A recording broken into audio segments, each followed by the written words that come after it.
My Evangelion journey has finally concluded, and boy do I have some things to say about it.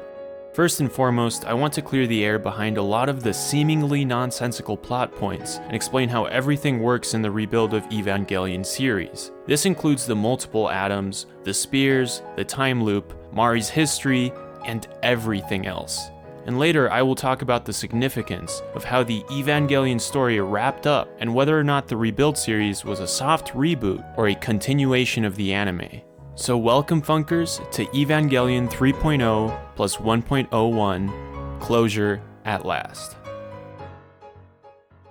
Let's start our demystification of Thrice Upon a Time by breaking down what the mass-produced Evas are that we see in the opening sequence of the film. Here we see Villa employees under Ritsuko's leadership attempt to decoreize Paris when they are suddenly attacked by multiple waves of mass-produced Evas. These Evas, known as the Eva 42As, are called mock angels by Mari, therefore implying that they share characteristics with angels as well as being Evas themselves. This implies to me that the reason they do not require a dummy plug to function is because of the angel DNA infused with them. This explains one of NERV's many innovations made during the 14-year time skip in between 2.2 and 3.3. This innovation being the use of an angel's soul instead of a pilot's soul or a dummy plug for simple Eva fighting missions. And if you think about it, it makes sense. In 3.3's opening sequence, we see scores of Eva marked .04 units attacking Unit 2, which would be difficult under the assumption that the marked .04s were using Kaworu dummy plugs. From what I understand in the series, based on seeing how the dummy plug was used in 2.2, they're unreliable and have a limited time constraint. This is probably because dummy plugs have to follow some kind of program in order to do their functions, and also have to cannibalize on the Eva's power to function. This makes it difficult to believe that NERV is then able to create dozens of autonomous Evas that can function independently of each other, and for an indefinite amount of time,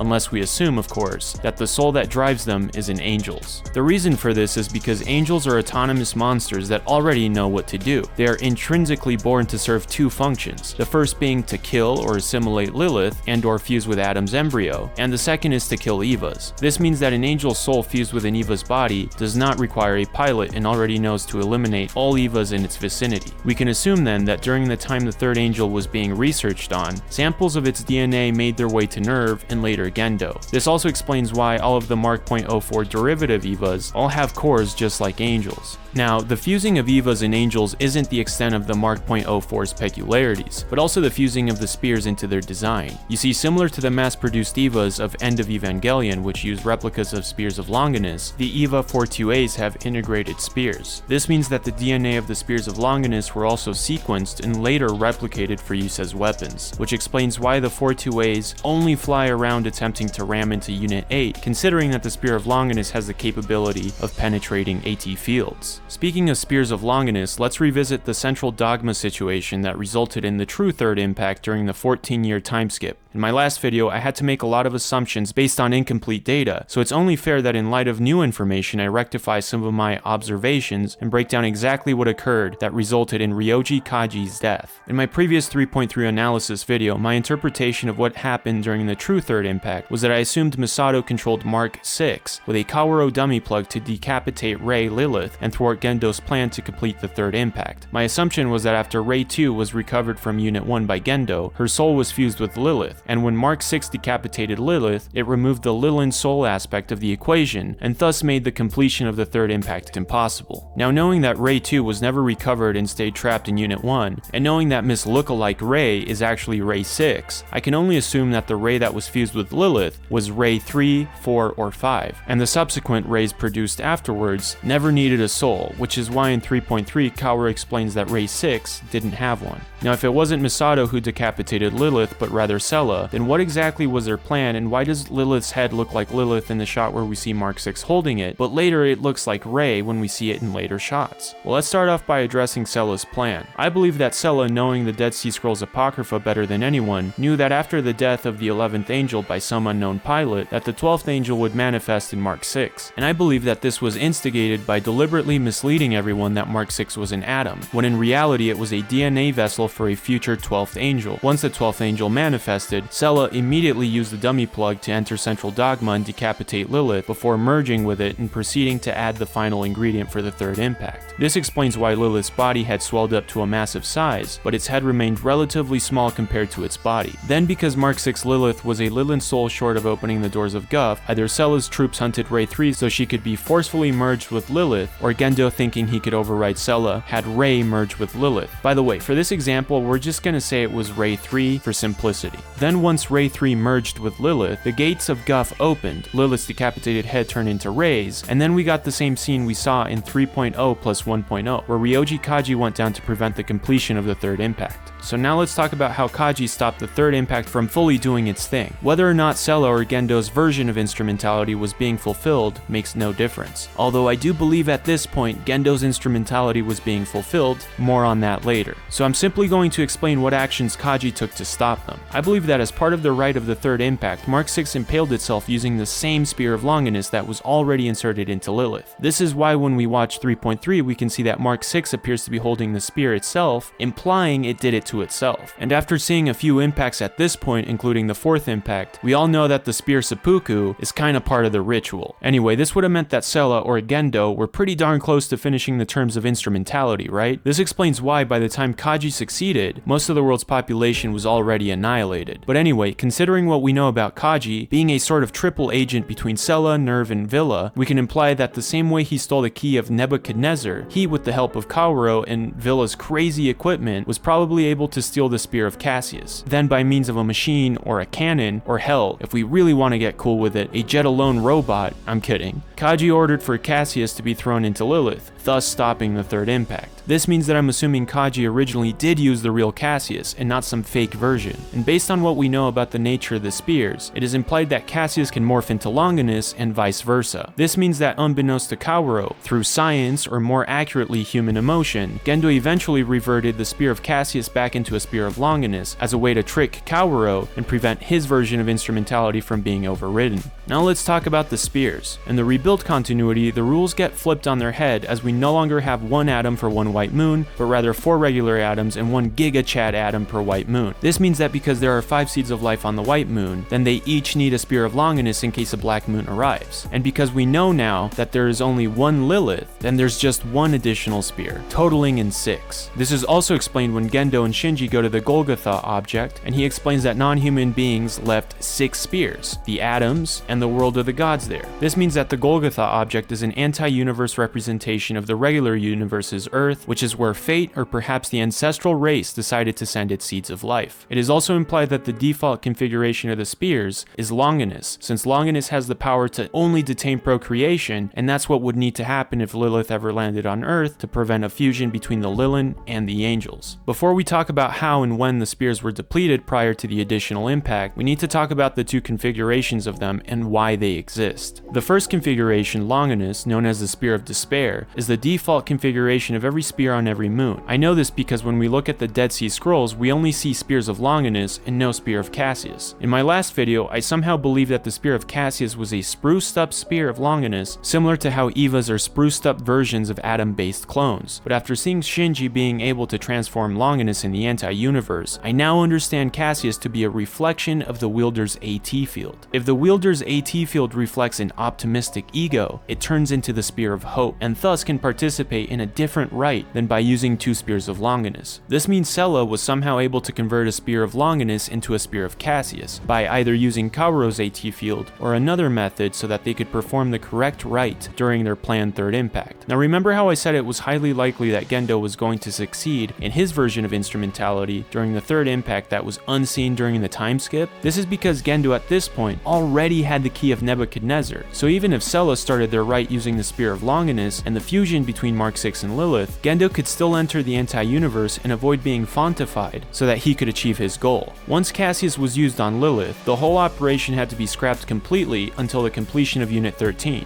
because once Cassius was removed, Lilith would be under the control of the 12th angel, and there would be no viable units to wield the merged entity. But back to Longinus. If after witnessing the third impact in 3.3 and the fourth impact of 3.1 plus 1.0, we've seen 2 spears of Longinus used for the rite, how do I explain that Mark 6 was only impaling itself with Longinus? Well, I believe the rite requires a sacrifice in the sense of a soul for a wish. For example, when Shinji puts the terms of the additional impact on his own terms, he is prepared to impale himself with Gaius, until Yui protects him and takes the sacrifice instead. Now, to explain the effect the spears have on the rites, it is implied that the spears have a level of life to them, being depicted with gills and being able to be synthesized out of organic and inorganic divine material, such as the spear that was made out of the Black Moon. But their use during the rites is quite interesting, because they become items to ceremoniously sacrifice a being in order to make the intended wish come true. This means that impacts require a life for a wish, and with this explanation we can understand how Gendo was down to only 2 original spears during the 4th impact. You see, 2 spears must have been lost during the 1st impact when Lilith crash landed on Earth. This means that during the 2nd impact there were only 4 left, which is why Misato's flashback only included 4 spears. Then, just like in the 4th impact, 2 of the spears became each other's sacrifice and trigger and were subsequently used up. Then during the 3 separate near 3rd impacts, the 2 remaining spears were never used to sacrifice each other, but rather used to sacrifice both Mark 6 and Unit 13 respectively, something which was not allowed to finalize in both instances. This now leads me to talk about Gaius. Gaius is made from Adam's DNA in the form of the Wunder, modified to use its AT field to resemble a spear. Through the use of science fiction nonsense, it was able to be synthesized into a spear using the Wunder's spine. Though these observations are explicit in the film, it gives us more credence to the idea that the spears were sacrificed during the 2nd impact, since a precursor rite to instrumentality occurred when the ocean was purified. Now, Gaius's capabilities, from what I understand, are identical to that of other spears, and was needed to perform the sealing sacrifice of Shinji's terms of Neon Genesis. The final rule to address about the spears also explains how the Opfer ships were able to create an artificial version of Lilith. Because the spears are able to be created by organic matter such as atom-based vertebra and a black moon, it means that all divine beings have the capability to be modified into each other through genetic manipulation. Adam can be modified to be a Lilith, a moon can be modified into a spear, and a spear could theoretically be turned into an atom.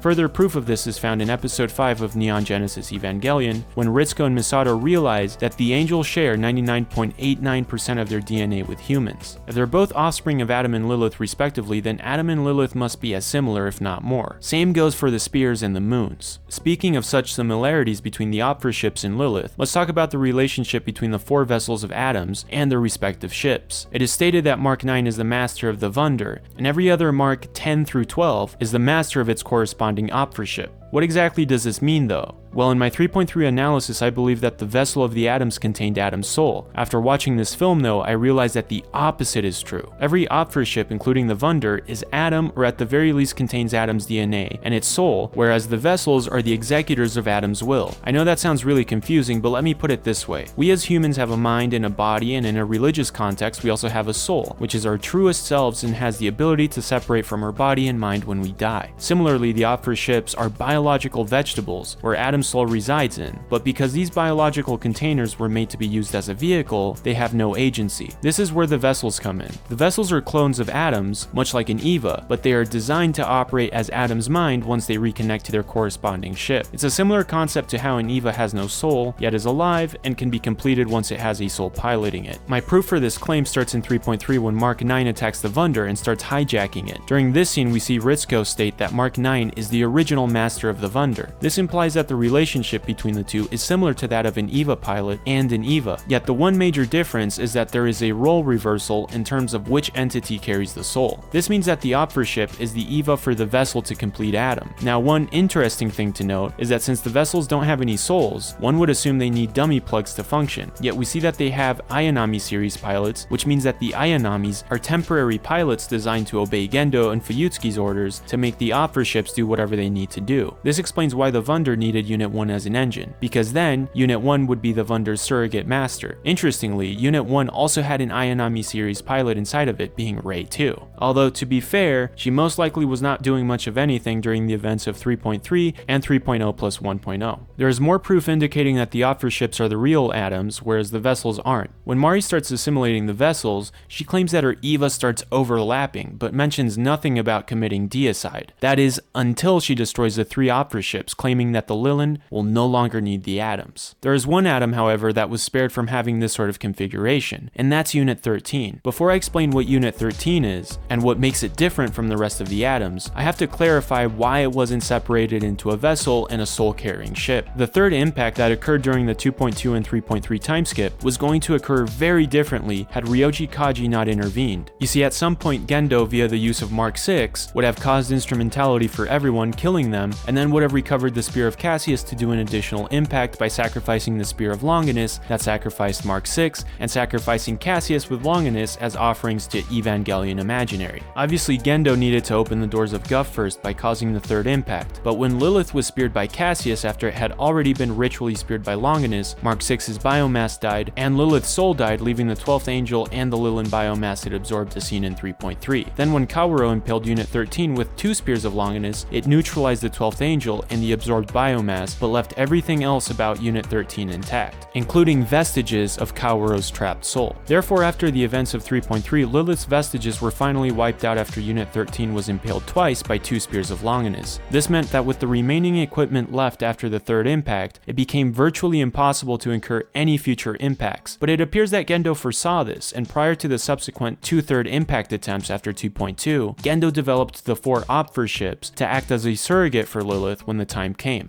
In other words, while Villa and Sella were playing checkers, Gendo was playing 4D chess. So in order to travel to the Golgotha object, Gendo needed to replicate Lilith by using 4 atoms, and then in order to incur an additional impact, Gendo needed 2 more spears, which he devised from the Black Moon, and then to even be able to navigate through the anti-universe, he needed an additional atom. That's why Unit 13 needed to remain in its EVA configuration and not be turned into a ship/vessel duo. Now, because Gendo couldn't set the terms of his wish in the anti-universe with a mere atom, he needed to find an additional Lilith, which existed in the form of Evangelion Imaginary, a wild card EVA that exists in the plane of thought and quantum probability, but more on that later. But enough about Unit 13's strategic use. What is Unit 13 exactly, and by extension, what are the 4 other atoms? For starters, we need to understand that there is a distinction between atoms and atom. The atoms we know to be the Opfer ships along with their vessels share many similarities with the atom in the sense that they can produce angelic offspring, and that they can produce impacts if they merge with Lilith. Since the films purposely shy away from explaining the relationship between the atoms, we have to look elsewhere for answers.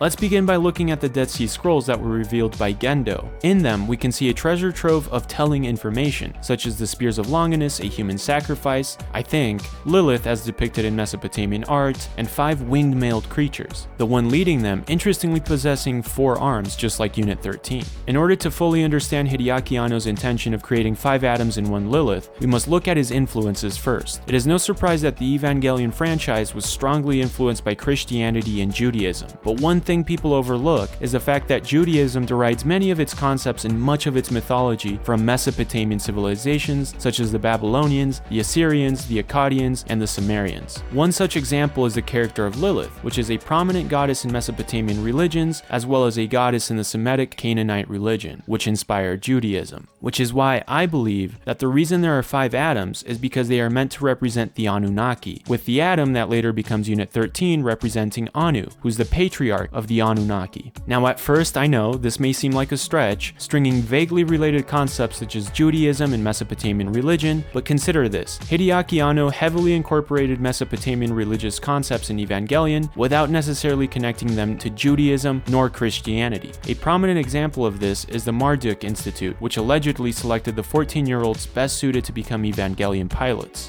Marduk is the patron god of Babylon, who belongs to the pantheon of the Anunnaki, yet he has no direct place in biblical cosmogony and has only been mentioned as the god of Nebuchadnezzar I in the book of Daniel. It shouldn't be too much of a stretch then that the name Marduk had to have come from the Dead Sea Scrolls, and if it did, then who or what could have been named Marduk? Could it be that one of the lesser atoms is named Marduk? Well, here's a few curious details that might be able to give credence to this assumption. Marduk is sometimes depicted as a king-like figure wearing a crown typically worn by Mesopotamian kings, but he is also depicted as a 4-winged creature that strongly resembles one of the atoms and one of the unknown Mesopotamian genie-like creatures following what appears to be a mortal man. The four-wing motif in Mesopotamian art usually denotes divinity, and many of the greater gods in the Mesopotamian pantheon are depicted with four wings. The reason then that there are 5 Adams and only one Lilith could be attributed to the fact that many of the Anunnaki, or sons of Anu, also have divine offspring who become lesser gods, or perhaps angels in their own right. Lilith, however, is based off of Ereshkigal, who is not considered one of the Anunnaki. Though I won't be able to pinpoint the identities of all 4 of the lesser Adams, I will talk about some of the more prominent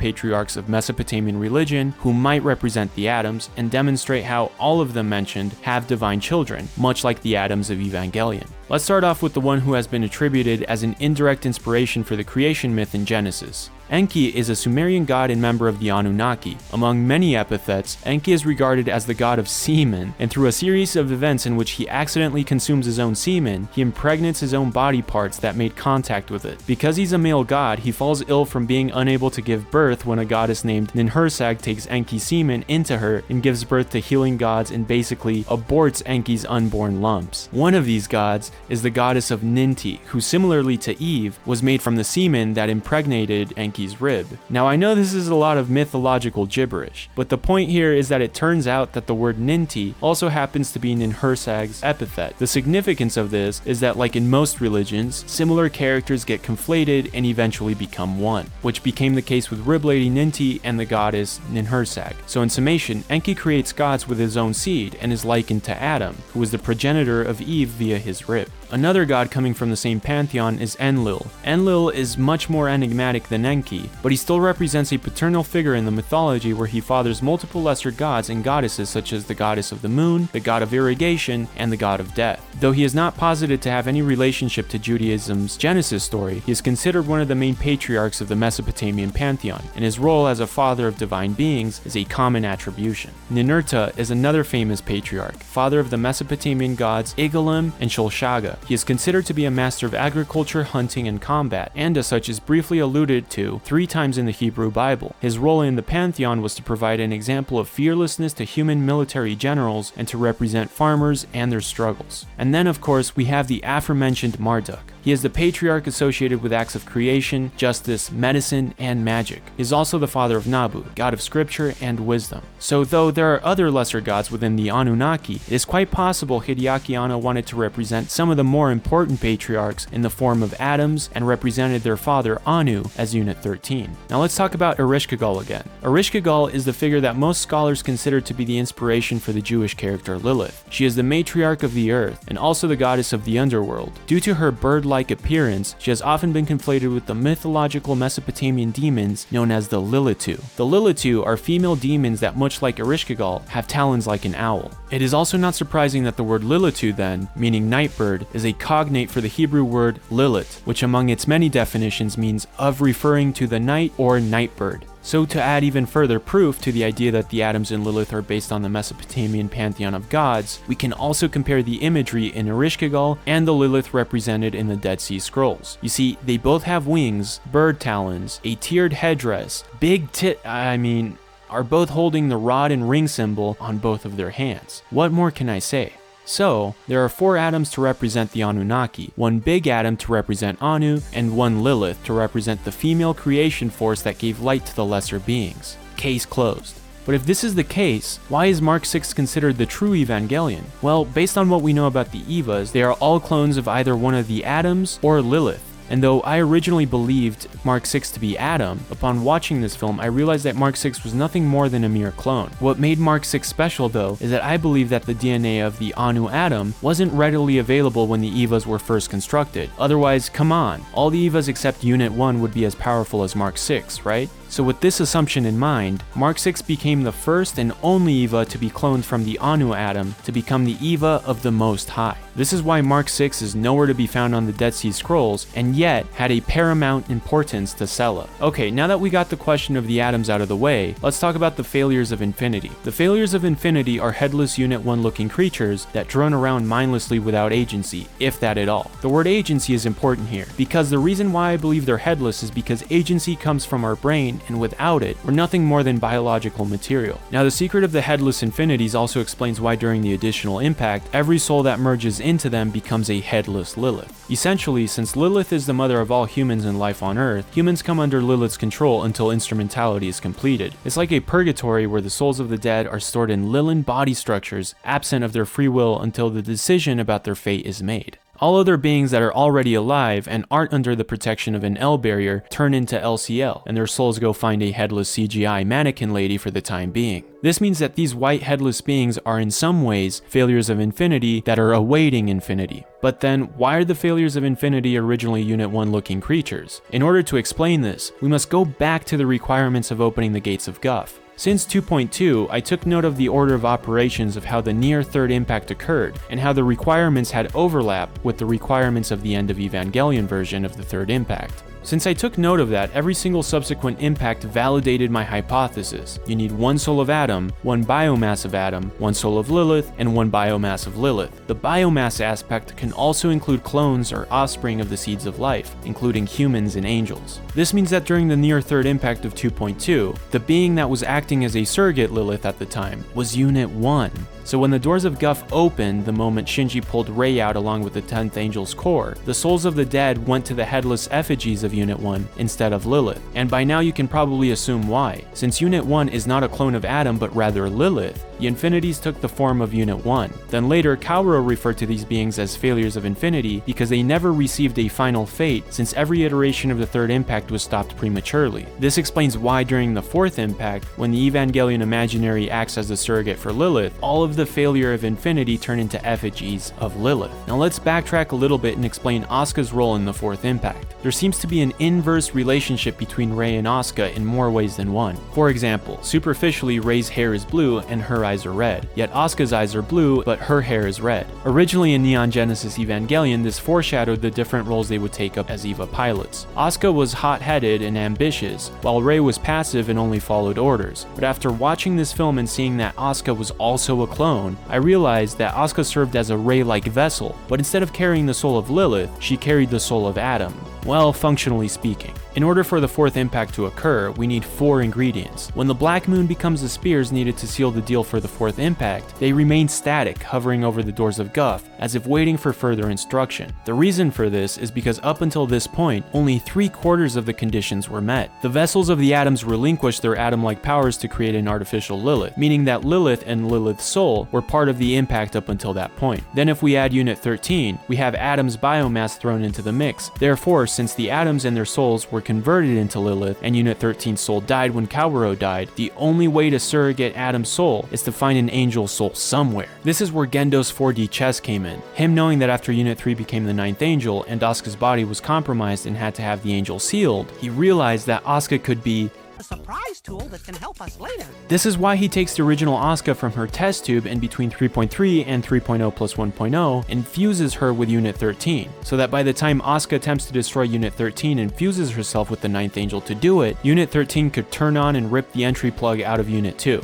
Cause I mean, Gendo could have not opened the doors of Guff without Adam's soul, and since Asuka had the 9th angel soul inside of her, he had to set her up. Now this assumption I'm making is implying that similar to Rei, Asuka 1 as we're going to call her, was a deprived and controlled being who only obeyed orders and was kept in the basement hidden from everyone until her time came to shine. In a way, I believe this is why her last name was changed to Shikinami in the Rebuild series, to add another layer of similarity between the Ayanami surname. What's fascinating is that Mari's surname is Makinami, which also leads me to believe that there might be some clonage nonsense going on with her. Oh yeah, speaking of Mari, let's talk about her for a little bit. For the longest time I was so frustrated with this character for being weird, underdeveloped, and too cryptic for my liking. And even though, to be honest, they still didn't fix her character, at the very least they gave us some lore about her. We can assume based on Gendo's flashback that Mari was a colleague of both Gendo and Fuyutsuki. We don't really know more about her other than that, but we can assume a lot of things about her biography. For starters, yes, she is the woman in the photograph. which means she wasn't just a coworker, she was probably Yui's friend. Now what we know about Yui's history, she disappeared inside Unit 1 during an entry plug experiment, which could indicate that Mari also partook in an entry plug experiment, and if we assume that it was successful, then Mari would have most likely been reverted to a 14-year-old version of herself due to the curse of the Eva. Another bit of information that confirms her being an employee of NERV from back in the day is how Fuyutsuki calls her Maria Iscariot, and she says she hadn't heard that name in a long time. It's possible that this is her original name or a nickname given to her. Either way, Iscariot alludes to the fact that at some point she betrayed NERV and switched allegiances to aid humanity once she realized what the Human Instrumentality Project would entail. For some reason, however, neither Gendo nor Fuyutsuki recognized her in her younger form during 2.2, although it is possible she never met them since we never see her working overtly alongside NERV. More evidence regarding her old involvement with NERV from back in the day is how she seemingly knows more than Asuka about the third impact in 3.3, as well as how she also understands how to navigate in the anti-universe. Speaking of which, let's talk about the anti-universe and the Golgotha object. Both of these concepts are derivatives of the Ultraman lore. In fact, even the crosses seen when the Wunder approaches Antarctica carry the symbols associated with the Ultra Brothers when they're crucified on planet Golgotha. But despite this, both the anti-universe and the Golgotha object carry deeper meaning. You see, seeing is believing, and our perception establishes what the real is. There are many ways to break down reality, from philosophical principles to psychological axioms. To paraphrase psychoanalyst Jacques Lacan, our realities are constructs of our own brain used to protect us from the real. In fact, animals perceive reality very differently from how we perceive it, with dogs visualizing a slow-motion version of the world with a limited color palette, whereas elephants see the world in a much more sped-up version than we do. This means that the gods in Evangelion are the true arbiters of our limited realities, and only they can experience the limitless universe, where all possible realities happen at once without having the limitations of a set perception. This is why the anti-universe can only be traversed by atoms and Liliths, because a human would not be able to perceive infinity, and even within the confines of an Eva, the LCL would have to conceptualize infinity in a familiar realm that usually consists of pre-existing memories. This is what the anti-universe is, the real universe for beings without limitations, and quite possibly the original realm of the first ancestral race. This is why once Gendo was able to enter this realm by gathering the materials necessary for a fourth impact, he took the 2 surviving spears to the doors of Guff to find Evangelion Imaginary. You see, the regular impacts could only operate within the mechanics of the universe of our reality, which meant that the conditions of instrumentality could only amend to the existing reality of our universe instead of rewriting it or even rewinding time. Now that we understand why Gendo needed to cause an additional impact within the anti-universe, we must talk about Yui's sacrifice. The moment the 2 spears acted as their own sacrifice and gave Gendo the ability to rewrite the world, we find that he is unable to find Yui. The reason for this is because Yui was so far gone in Unit 1 that Gendo believed she could only be recovered in the limitless world of the anti-universe. Gendo started to look for her through his memories, thinking she would reside there. The plot twist, however, was that Yui decided to live within Shinji because of her love for him, and as a result, Gendo was unable to search for her in the right places due to his fear of Shinji. But then if Yui couldn't be recovered in Gendo's memories, what does this imply? Well, what I believe is that because Yui was able to choose to live on in Shinji, it means that she had the ability to exist with her own agency intact and rewrite her role in the Golgotha object. The only way this could ever be conceivable is if Yui became a goddess, which is what I believe happened. My first piece of evidence is that Yui was merged with Lilith to a point where no matter how hard Gendo tried to recover her, she could not be found. This would mean then that Yui was in part assimilated by the clone of Lilith within Unit 1 and became part of the collective consciousness of Lilith. This is why Gendo has to find her in the Golgotha object, the realm of the gods. My second piece of evidence occurs when Shinji uses the Spear of Gaius as a sacrifice to seal the deal of his version of instrumentality. Here Yui finally appears and decides to sacrifice herself, and in that moment, Shinji realizes that, and I quote, "Father wanted to see Mother go, that's the god slaying that he wished for." This implies that this whole time, instead of spending eternity as LCL with Yui, the moment Gendo realized his efforts to resurrect her were in vain due to her deification, he switched his plan to end both Yui's endless wandering through time and space and end his own life to bring peace to Yui. This is why Gendo needed to bring Unit 1 with him to the anti-universe, because he thought Yui would be stuck there forever.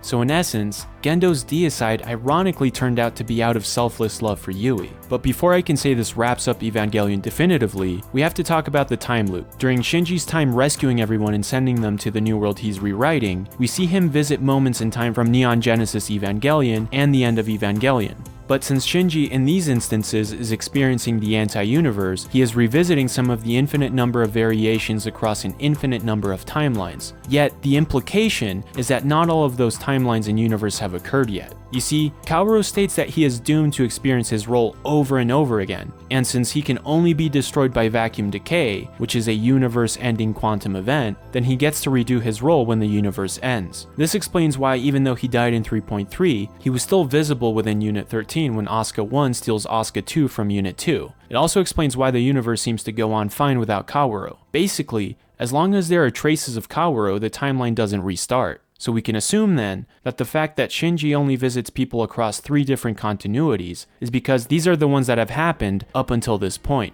If we look at the subtitle of this film, it's called Thrice Upon a Time, because this is the third and final anime ending of Evangelion. And though there is a manga with a separate continuity, we can assume it exists within the realms of the anti-universe. But ultimately in the anime, Shinji experiences the end of Evangelion thrice. So is it a soft reboot or a continuation? The cop-out would be to say both. But given that this film introduces the anti-universe, this is without a doubt the true conclusion of Evangelion, where every continuity led to this final moment. It's just this time, there are no more gods or Evas, no unresolved feelings for Asuka, no pity for Rei or Kaoru, no mystery regarding an unloving father, and most importantly, this time Shinji chose to live his own life. And for that, whether or not the time loop is completely broken, doesn't matter. Because the story of Evangelion pilot Shinji Ikari is over, and him, along with Hideaki Anno, every animator and producer, and every fan, have closure at last.